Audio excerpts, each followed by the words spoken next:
I am so fucking late with this review and I apologize.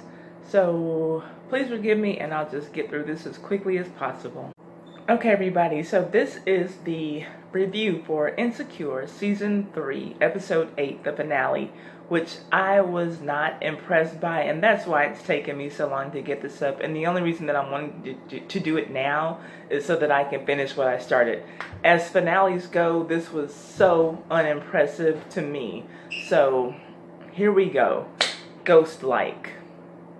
So we start with Issa trying to get her Coachella event off the ground, and she's going around to neighborhood businesses asking them if they are going to donate to the cause, but they won't. But her crazy neighbor is going to come, so that's something.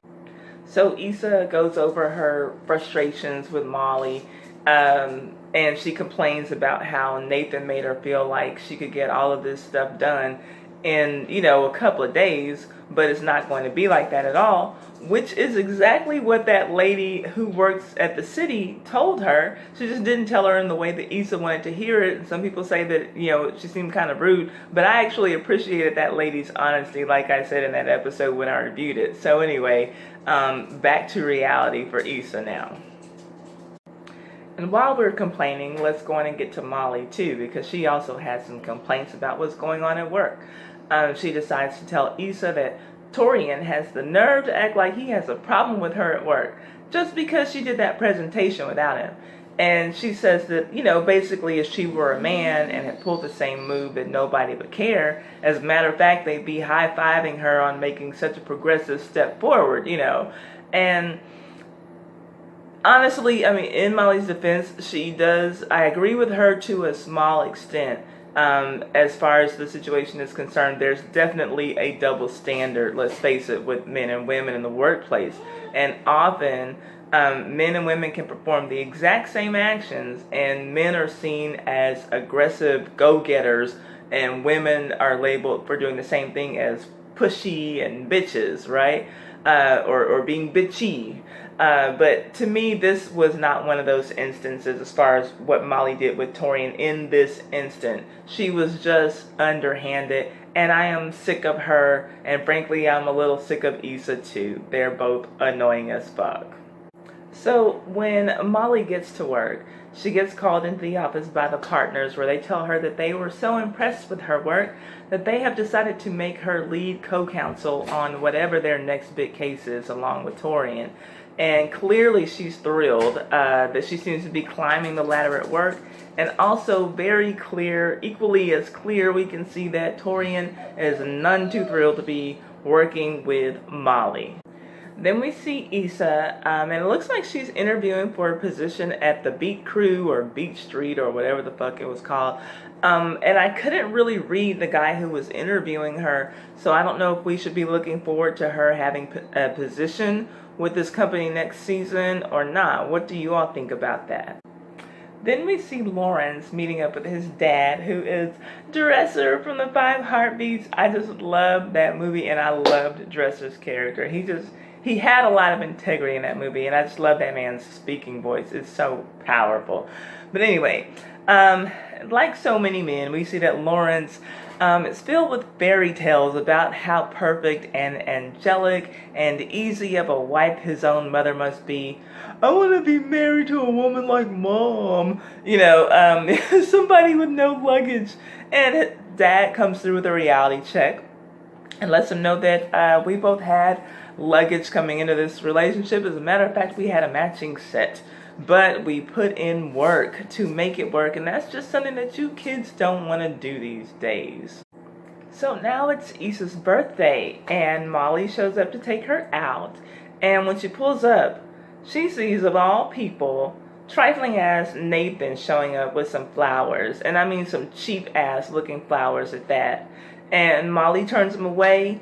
And I think that in that moment, she really was doing her best job to be a good friend. But I also think that she overstepped her bounds. And it really wasn't her decision to make. She should have let Issa know that he was there. But again, I understand her wanting for her friend to have a drama-free birthday. So I do think that at least in that moment, Molly was trying to be a good friend. So then we get to the birthday event venue, and Molly has Issa blindfolded, and Issa's guessing all of these ridiculous places where she could be, like shopping sprees or like on her way to a vacation in Mexico or something. And then she sees that it's an outdoor movie date to watch The Last Dragon. And you guys, I love The Last Dragon. Rest in peace, Shona. Rest in peace, Vanity. I tell you, after I watched this episode, which I really did feel like in a way was a tribute to The Last Dragon, I went and downloaded, now I can't think, The Glow, from The Last Dragon, and put it in my workout playlist. And I literally just got back from the gym as I'm recording this review. That's why I have, I guess, the energy to record this review. And I put that song on repeat. It's just like, and I used to practice martial arts, and so I really connect with Bruce Leroy. I'm like the girl Bruce Leroy, but yeah, I'm all about it, you know. And so anyway, got me hyped up. So I was really glad. I was like, you know, and just, I mean, yeah, I was a kid when that movie came out. I was 8 years old, and I didn't start practicing martial arts till I was in my 20s, but I never realized how deep that song The Glow was. I mean, I looked up the lyrics this time when I downloaded it for my playlist, like literally right after I watched the episode. And y'all, that song, it'll get you going. It's inspiring if you listen to those lyrics talking about how your mind, body, and soul must be one if you want to reach that upper level. Whoo! It's some powerful stuff. So I could go on and on about that more so in this episode and this season, because y'all, this season really didn't give me anything. So once again, I apologize that I'm getting this up so late. So anyway, they immediately run into Lawrence when they get there, and he and Issa have a nice and easy conversation. They joke around a little bit, and it's all cool, and I like that. And then we also see that Kelly's waiting there. She's got blankets all sprawled out because she learned her lesson from Coachella. And did y'all notice, or did they mention in the episode that Kelly's hair was styled like Shonuff? I really like that, and I don't know if I don't remember if anyone made a reference to her hair or she said anything. But anyway, we learned that Kelly is going to be Tiffany's baby's godmother, so I'm sure that makes her feel more secure in their friendship, and that's great. That's good for her. But then again, y'all, that just points out to me another thing that was left out of this season finale. Like, we didn't necessarily have to see Tiffany have the baby, though it did look like she was about to pop. I just felt like we didn't see things end with her. We just went to her baby shower, and that was it. I didn't feel like there was any closure on these storylines, and that's kind of what I was hoping to have, especially between Molly Dro and his wife. I want for her to find out, and I want to see what kind of head that's going to come to. And then anyway, before we leave that scene, we basically see the girls catch up about their boyfriend situations or lack thereof, and we find out that Kelly has basically had sex with about 70% of the men at the venue. Then we take it over to the fellas, and we see that Lawrence has met up with Chad, and Chad lets us know that his fiance took him back, y'all. But it was not easy. He had to do a lot of work and watch a lot of Project Runway and all this stuff. But he's happy now because her blowjobs are so great that he doesn't want to go anywhere. And surely, though, I'm thinking that as Lawrence is listening to this, he must be probably reflecting on the conversation that his father had with him, and maybe even thinking about Issa and putting in some work with her to make it work with her. Maybe not. We'll see next season, because we also see that he's got another chick on the way, possible relationship blooming. So back to the ladies, and Molly gets to the concession stand to get some snacks and bumps into Jared from season 1, the guy who worked at Enterprise and had one homosexual experience, kind of, sort of, if you will.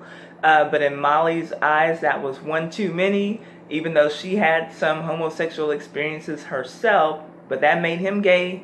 So he wasn't the one for her. So they're just having a very light conversation. And then another guy who looks about equally as good as he does, walks up and tells Jared that he's got some space for them or something, And so, of course, Molly puts 1 and 1 together and it equals 15. Jared is gay and I knew it. I knew it all along. So she's got to go back and tell the girls. So when she gets back to the girls, before she left, Kelly saw some guy who she thought she fucked, but no, that's not him. But it turns out that, but she still wanted to go holler at him anyway. And then after she did, we find out that that was him, and now they're back together. Boy, y'all, that Kelly is crazy, I tell you. I love her character. If it wasn't for her character, this season probably would have been totally flat. Then we saw Lawrence come and give Issa some Raisinets because he knows that that's what she likes. He remembers that. And that was cute enough. And after the movie is over, Issa talks like she is determined again to get her own event going because she sees how well this turned out. And so she wants to get something like this going in her neighborhood, like she started out wanting. And so she talks to the lady who organized the movie night event. And that lady told her that at first she was met with a whole lot of rejection too, but she just had to keep being persistent, and that's how it all finally came together. So Issa's listening to her. Again, just that theme of people, wanting instant gratification, whether it comes to relationships or work, whatever. And, Issa, do you really want to put in the work? Just like she had that conversation with Lawrence about finding his church home. So there's another thing. Finding the church home for you. Finding the partner for you. Finding the right work situation for you. Making a project happen. Are we just going to stop and not put in the work when it gets rough? Or are we going to keep on going and stick it out and get to the reward on the other side? So, I appreciated that as a theme for this episode and even this season. So I guess it was after the movie that Jared came over to say goodbye to Molly. And she's looking at him all nervous as he's approaching her. But then we learned that the man who she thought was his boyfriend is actually his brother. And they both had their female dates with him. I think that maybe one was a wife, one was a girlfriend. I don't remember. And Molly's looking stupid once again. No surprises there. Then Molly takes Issa back to her apartment. And Issa lets her know that she's going to go on and move forward with her event once again. She had called it off, but now she's back on. And she's making the right decisions now so she can do this. Molly says, well, I made some right decisions of my own today. And I decided to not let Nathan ruin your birthday. Issa's like, come again? And so basically Molly's like, yeah, girl, he came by here and I sent him on his way. And Issa kind of went off, like, what's wrong with you? You had no right. I'm not like you. I don't just throw away a guy when he does one thing wrong. And, just what's up with you lately? You and the negativity. You're acting like a fool at work. Is your plan to climb the ladder of success and then, have no friends once you get there and, make sure that nobody likes you after you climb all the way up? And, but anyway, knowing Issa's stupid ass, she probably wanted to get back with Nathan, but I want to give her the benefit of the doubt and assume that she really just wanted some closure for herself and to be able to see him face to face, to tell him whatever it was she wanted to tell him. And true enough, Molly did not have the right to take that away from her, even though, like I said, I do think that she was being a good friend when she sent him on his way.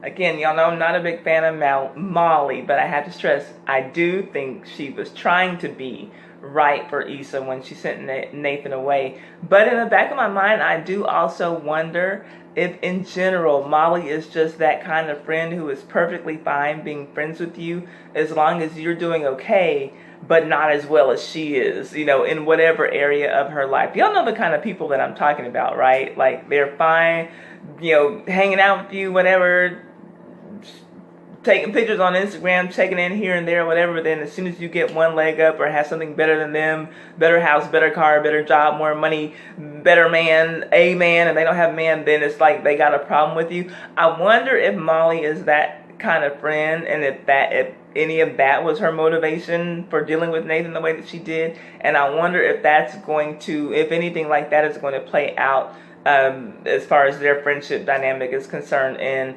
upcoming seasons. What do y'all think about that? So let's go on and close out Molly. She gets to work the next day and she's ready to collaborate with Torian on their new project. and he lets her know, congratulations, you got the case all to yourself.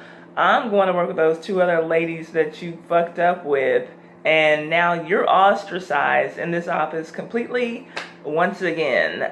Congratulations, girl. Here's your time to shine, just like you want to, right? Then she gets home and calls Andrew, who's sitting on the couch with his hair down, all flowing and luxurious, and he's playing video games and looking all fine. And he basically told Molly, like, hurry up, what's up, I'm busy. And obviously he wasn't that busy playing video games. But anyway, I'm sure he was about sick of her at this point. So she actually gave him a real apology, and you kind of see his face changing, like, oh, okay, maybe I'll go on and listen to what this bitch has to say. And he seems really receptive, to her. So maybe the 2 of them will be in a real relationship next season. Would y'all like to see that? What do y'all think about that? Yes or no? Then we see Issa meeting up with the lady who organized the movie night event, trying to get some pointers for her own event and get that going. And they said that they met at Tiffany's shower, and I don't really remember her. Is she the one who was making the comments about Tiffany's redone artwork, her redone, Serena, Cardi B, Beyonce artwork? Again, I don't remember seeing her there. I don't know if she had any lines or whatever. But turns out she's going to be a good contact for Lisa to have, because Issa wants to get music artists, of course, to perform. She wants it to be a music event. And this lady has a contact in A&R and Rockefeller Records, yada, yada, yada. Like she's someone Issa needs to know right now. And after their meeting, Issa offers her a Lyft ride to wherever she's got to go. And she says, no, that's okay. She's got to go and get ready for her hot date. And who would that hot date be with? Of course, none other than Lawrence. So from the looks of things, from the way that their discussion sounds at their date, maybe Lawrence is going to try this whole putting in work thing with the new chick who organized movie night. I don't remember her name. She thought that she scared him off after telling him that she's divorced, but apparently not. He's saying he wants to try to make it work, or at least he seems open to it, so maybe he's going to be putting in the work with her and not Issa. We shall see. Hopefully they'll actually close the freaking storyline. So Issa is finally able to have her closure discussion with Nathan.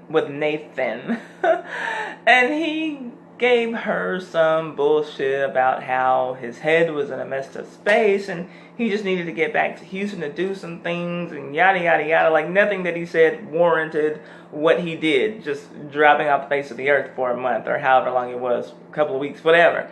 But now he's back and he's committed. And thankfully, Issa did not act like typical man-crazy Issa and fall for the shit and take him back. Because all of that was stuff that he could have said before he ever left to go to Houston. It was stuff that he could have sent her in a text message once he got to Houston so that she wasn't just wondering what the fuck was going on. So she basically put him out, starts fixing up her apartment finally and making it look like a place where somebody lives. I mean, is it not true that your living space is a reflection of how you feel and what's going on with your mind?